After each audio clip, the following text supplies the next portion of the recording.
사무엘이 가로되 여호와께서 번제와 다른 제사를 그 목소리에 순종하는 것을 좋아하신 같이 좋아하시겠나이까? 순종이 제사보다 낫고 듣는 것이 수양의 기름보다 나으니. 사무엘상 15장 23절.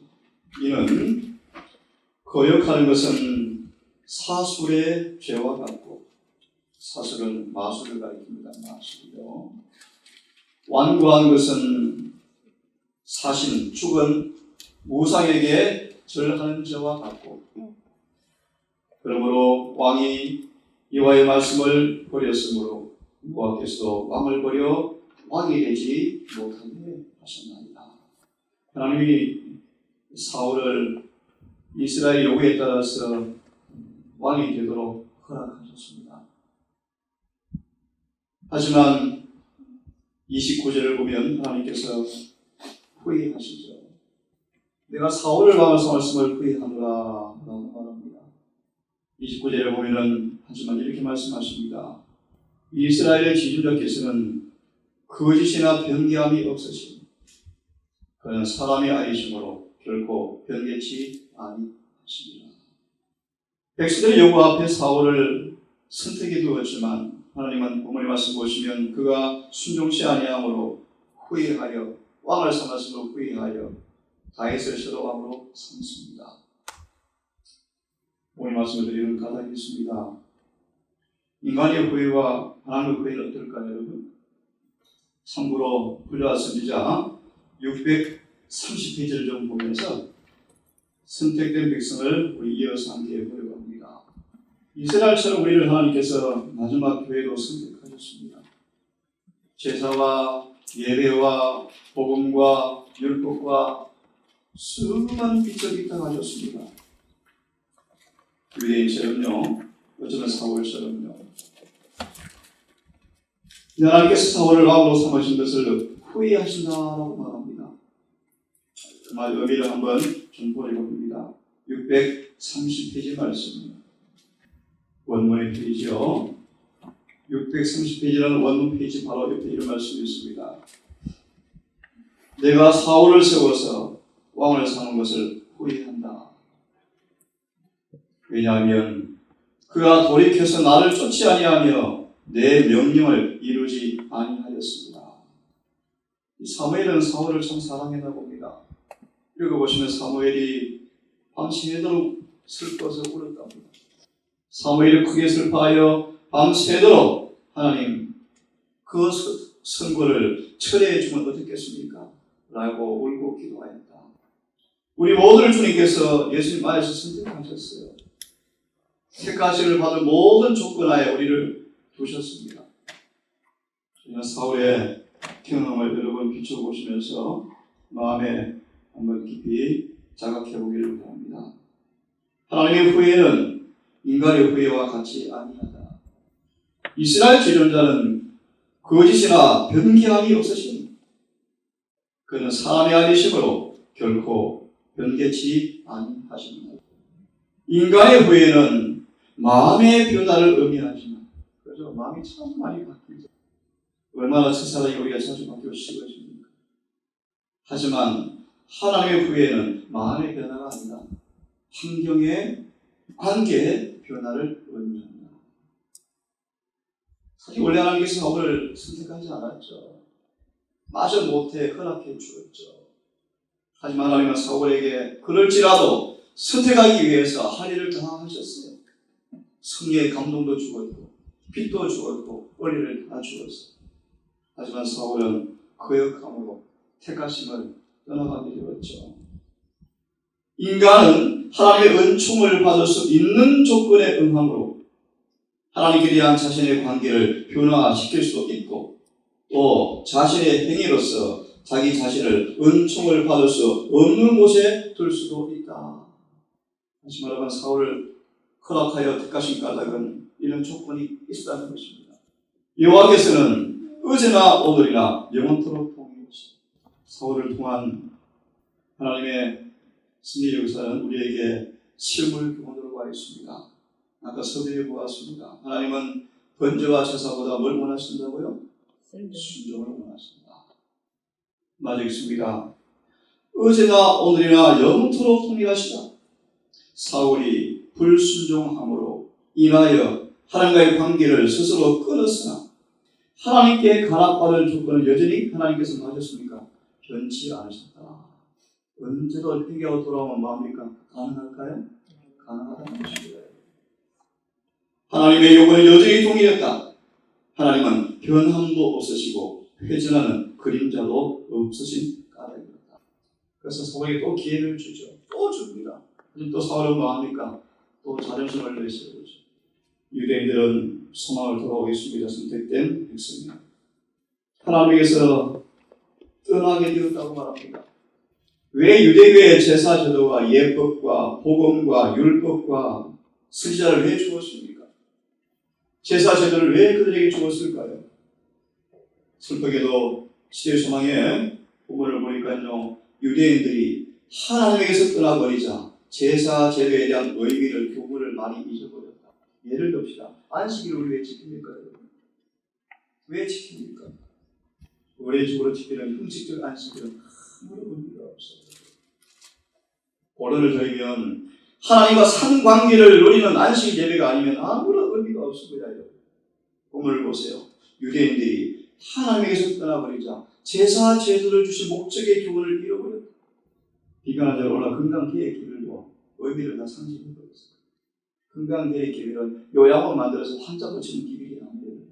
넣어진 비를 받게 하고 성소 정결하게 하는 거룩한 기별이에요. 이 제사 제도는 모든 것이 희생제물이신 예수님을 가리켜서 회개하고 구원받게 하는 거룩한 빛이었습니다. 그런데 본문을 보니까요, 유대인들은 의식에서 영적 생명을 상실해버렸고 죽은 형식에 집착하였다. 시대의 소망 29페이지 쭉 보고 있습니다. 희생제물을 통하여 주님을 의지하는 대신에 희생제물 자체를 의지했다. 오늘 기별을 전하는 위치에 있는 제사장과 랍비들은 생명이 없는 종교의 그 경건한 능력을 그대로 느꼈나 봅니다. 그래서 부족을 채우기 위해서 정말 하나님께로 돌아가는 것이 아니고 수많은 규정들을 많이 만들어냈다. 하나님과 정말 사는 일을 가지고 성령이 계신다면 불필요한 일들은 안 할 것입니다. 의미 없는 시간은 안 보낼 거예요. 하지 않을 거예요. 여기 보십시오. 생명을 떠나버리자 잃어버린 것을 보충하기 위해서 여러 가지 규정을 만들었다. 이 규정들이 엄격해질수록 하나님께 대한 사랑은 더욱 적게 나타났다. 그들은 자신들의 성결함을 의식의 다가로 측정하였으나 마음은 자만과 미선으로 가득 차 있습니다. 우리 본문을 좀 보십시오. 보시면서 성경을 바라봅니다. 디모데후서 3장을 좀 보시기 바랍니다. 중요한 말씀을 조금 한번 읽으면서 우리의 신앙을 좀 점검해 보도록 하겠습니다. 디모데후서 3장 5절의 말씀입니다. 어떻게 유대 교회가 이렇게 참 변질될까요? 참 신기한 일입니다. 하지만 이들은 비단 유대 역사만 그런 것이 아니라 오늘 우리를 위한 경고라는 사실을 여러분 기억하시면서 우리의 신앙을 좀 점검했으면 좋겠습니다. 디모데후서 3장 5절을 제가 봅니다. 경건의 모양은 있으나, 디모데후서 신약성경 뒷부분입니다. 경건의 모양은 있으나 무엇이 없습니까? 경건의 능력. 이게 무슨 말이죠, 여러분? 무슨 말이죠? 간단히 풀이할까요? 참 예모가 있고 온화해 보이고 참 고상해 보이지만 계산 깊이 파들어가면요, 대신 풍성을 향하지 않는 만다. 이게 그런 뜻입니다. 이 같은 자들에게서 뭐하라? 돌아왔어. 이 구절의 의미를 조금 깊이 보려고 합니다. 호세아서 6장을 보시면 이 구절을 이렇게 우리에게 설명해 주고 있습니다. 한번 보십시오. 호세아서입니다. 다니엘, 호세아 6장을 좀 보겠습니다. 호세아서 6장 6절 7절을 제가 읽어보겠습니다. 나는 인애를 원하고 제사를 원치 아니하니 번제보다 하나님 아는 것을 원하노라. 인자함과 사랑을 내가 원하지 예물을 내가 원하는 것이 아니다. 번제보다 하나님 아는 것을 내가 원한다. 하지만 저희는 아담처럼, 우리 조상 아담처럼 언약을 어기고 거기서 내게 폐역을 행하였느니라. 거기가 어디입니까? 하나님의 성소의 성소. 이 구절의 주석을 좀 펴보세요. 희생제물이 하나님을 불쾌하게 하는 경우가 어떤 경우입니까? 하나님께서 산영길이 없는 상황에서 수많은 제사와 예법은 하나님께 의미가 있습니까? 없다는 것입니다. 오히려 뭐 하다는 것입니까? 그래서 그런 예수님 말씀이세요. 나 심판 때 가면 억울하게 죽은 모든 짐승의 핏값을 우리에게 찾으시겠대. 무슨 뜻입니까?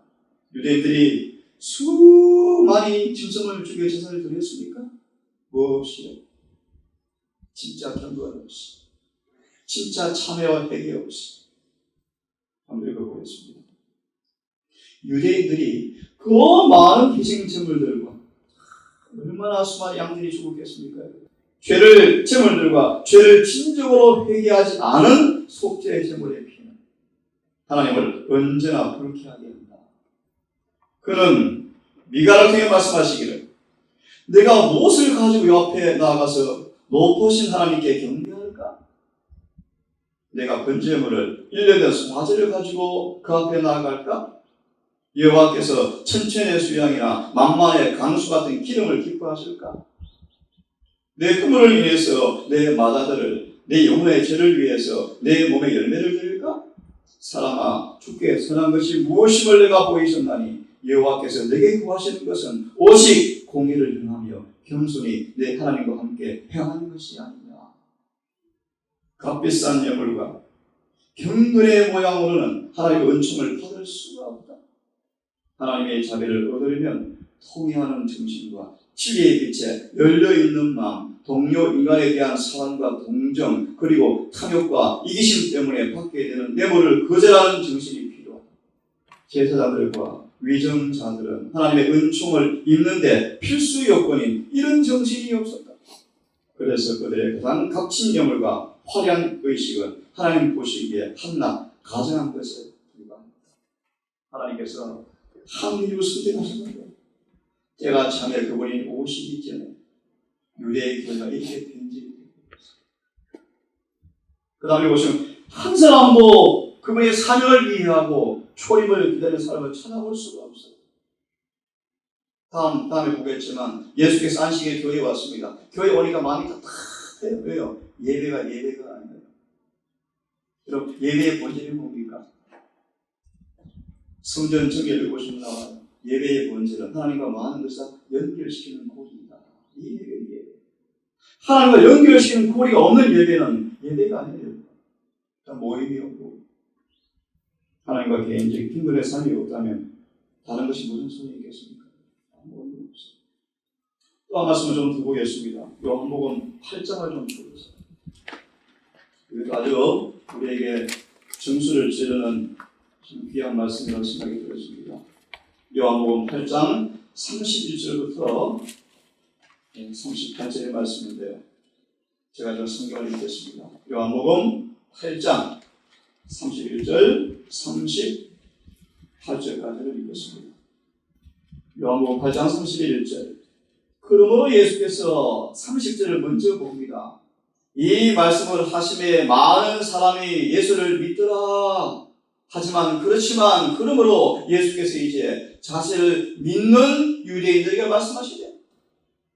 너희가 이제 내가 마음으로 이해하고 깨닫고 동의하고 진리를 수용하고 각성해서 나를 믿는다. 하지만 그것으로 족한 것이 아니라 예수께서 말씀하시기를 이제 자기를 믿은 유대인들에게 말씀하시기를 내 말에 이제 그러하라. 내 말을 순종하라. 지적으로 수용하고 동의하는 정도를 넘어서서 마음으로 순종하라. 그리하면 참내 제자가 되어지고 진리를 알게 되리니 진리가 너희를 자유케 하리라. 여러분 동산이 진리가 있는 곳이라고 찾아갈 필요가 없습니다. 중요한 사실은 우리가 실제로 이 부모님 말씀처럼 자유케 되는 계획이 없으면 그 무슨 의미 있습니까? 그렇게 삶으로 실제 그 체험이 없다면 진리 가진 것이 무슨 차가 있는 거예요? 의미 없어요. 이 남은 교회가 똑같아요. 요즘 제가 10편을 연구하고 있는데요. 놀랍습니다. 시편 한 편 한 편들이 신약 성경을 얼마나 비추어주는지 정말 겸손하게 성경을 연구한다면 썩을 필요가 없고 마귀의 기만 당할 필요가 없어요. 빛을 다 주셨어요. 저희가 대답하되 한번 보십시오. 우리가 아브라함 자손이라 크신 선생 우리 주님의 판단 앞에 그들이 뭐합니까? 자존심을 내세웁니다. 우리가 아브라함 자손이라 남이 종이 된 적이 없거늘 어찌하여 자유케 드리라 하느냐? 예수께서 대답하여 계시되 진실로 진실로 너에게 이르노니 혈과 육으로 아무리 아브라함 자손이고 침례를 받아서 아무리 남은 그의 백성일지 모르지만 죄를 범하는 사람은 죄의 종이다 라고 말합니다. 종은 영원히 집에 거하지 못하고 아들은 영원히 거한다. 그러므로 아들이 너희를 자유케 하면 너희가 참으로 자유케 되어서 그분의 자녀임을 입증하게 된다. 그렇게 말합니다. 나도 너희가 아브라함 자손임을 아노라 하지만 내 말이 너희 속에 있을 곳이 없으므로 나를 죽이려 하는도다. 참 중요한 말씀입니다. 진리가 우리 안에 있을 곳이 없다. 이걸 좀 확대 해석하면요. 돌밭, 가시떨기의 나무밭을 상징합니다. 진리가 뿌리를 내릴 수가 없어요. 타고난 선천적 이기심과 성격 때문에, 세상을 사랑하는 것 때문에, 자존심 때문에 진리가 뿌리를 못 내려요. 그래서 가장 어려운 사람이 제사장들이 있었잖아요. 예수님 보시죠. 나도 아버지에게서 본 것을 말하고 너희는 참 얘기 들고 너희는 너희 아비에게서 들은 것을 행하노라. 너희 아비가 누굽니까? 마귀다. 누구한테 한 말이죠? 예수를 믿은 유대인들이 너희 아버지는 마귀다. 이 구절 주석을 좀 펴보십시오. 8장 31절에서 28절 여러 말씀이 있습니다. 여러 말씀이 있는데요. 한번 펴보시길 바랍니다. 자신의 생애를 이런 말씀을 좀 보실래요? 우리 그 앞에 말씀부터 보면 좋겠습니다. 사단의 훈련을 받고 있는 사람들, 여러분 이 말씀이 정말 우리를 사랑하시라고 봅니다. 얼마나 마음이 아프지만 우리를 정말 사랑하시기 때문에 아픈 부위를 더 내시기 위해서 이런 말씀을 하시는 것입니다. 여기에는 참으로 줄만 진리가 언급되어 있다. 폭군 중에 가장 잔인한 폭군에 얽매여 있으면서도 아무에게도 종된 적이 없노라 자랑하는 사람들이 얼마나 많은가. 그들은 자신들을 사탄의 훈련하에 두고서 사단이 그들이 지시하는 대로 하나님의 백성을 대하고 있다. 진리의 말씀을 듣고 그 기별과 그 기별자를 미워하는 사람들이 참으로 많이 있는 것은 기만적 습속에 빠져있는 그들을 진리가 불편하게 하기 때문에. 건너뛰어서 그런 말씀을 보고 마무리하겠습니다. 자세의 생애를 말하라. 예, 너무너무 중요한 말씀입니다. 제가 읽고 마치겠습니다. 어떤 이들에게는 자신의 참된 상태가 숨겨져 있는 듯이 보인다. 유대인들이 그랬어요. 때가 참에 메시아가 탄생하시는데 아무도 못 알아가. 그 놀라운 사실 여러분 들어보세요. 메시아가 안식일에 예배를 같이 참석했는데 아무도 알아가요? 못 알아가요. 충격적인 얘기예요. 충격적인 얘기예요. 메시아가 단상에 서서 기별을 선포하는데 알아듣습니까? 못 알아들어요. 하나님과 관계가 끊어져 버렸습니다. 죽은 의식, 죽은 형식, 의미 없습니다. 의미 없어요. 그들은 진리를 듣지만 자신의 생애를 진리 일치시키지 않냐기 때문에 진리를 완전히 깨닫지 못하고 있고 진리를 순종함으로 성화를 이루지 못하고 있고 그러나 그들은 하나님의 은총의 증거인 낮의 구름 기둥, 밤의 불 기둥이 그들 앞에 있는 양 대언하고 만족스럽게 쉬고 있다. 난 구원받았다. 구름 기둥 경험했다. 장 30년간 인도했다. 그것이 다 아니라는 것입니다. 진리를 일치시키지 아니하면 맞아 보십시오. 그들은 하나님을 안다고 공언하지만 행위로 부인한다. 그들은 자신을 하나님의 택하신 특별한 백성이라고 생각하지만 어떠한 죄인이라도 구원하는 하나님의 임재와 능력은 그들에게서 거의 나타나지 않고 있다. 들어보십시오. 하지만 어둠이 얼마나 짙은가. 그래서 계시록 10장 말씀 이런 말씀이 있어요. 예수께 태어나시라 그러는데 준비가 안 됐습니다. 그 모습을 계시록은 그렇게 표현합니다. 여자가 잉태해서 고통스럽게 앓고 있다고 표현합니다. 하나님께서 초림하시기 위해서 선택하신 백성들이 뭐합니까? 전혀 준비가 안 되어 있는 거예요. 그 모습을요, 임신한 여자가 고통스러운 모습으로 계시록 묘사하고 있어요. 지금 똑같아요. 재림의 시간이 가까워. 근데 재림을 기다리는 사람들이 거의 없어요. 형식은 엄청나게 형식입니다. 어둠이 얼마나 짙은가. 하지만 그것을 깨닫지 못한다. 여러분 정말 뼈 아픈 얘기입니다. 빛이 비치고 있지만 그들은 그것을 이해하지 못하고 있다. 하나님께 대하여 죄를 짓고 있으면서 자신이 옳다고 생각하고 하나님께서 자신의 행위를 받아 주시리라고 믿게 하는 착각보다 더 큰 기만이 없다. 이런 선지자의 진부가 참 쉽지 않습니다. 그죠? 평안을 말하기보다는 자꾸 아픈 것을 보내요. 찔러요. 왜 그렇습니까? 우리를 사랑하기 때문에. 그래서 평안을 말하는 선지자들은 조심하래요. 조심하래요.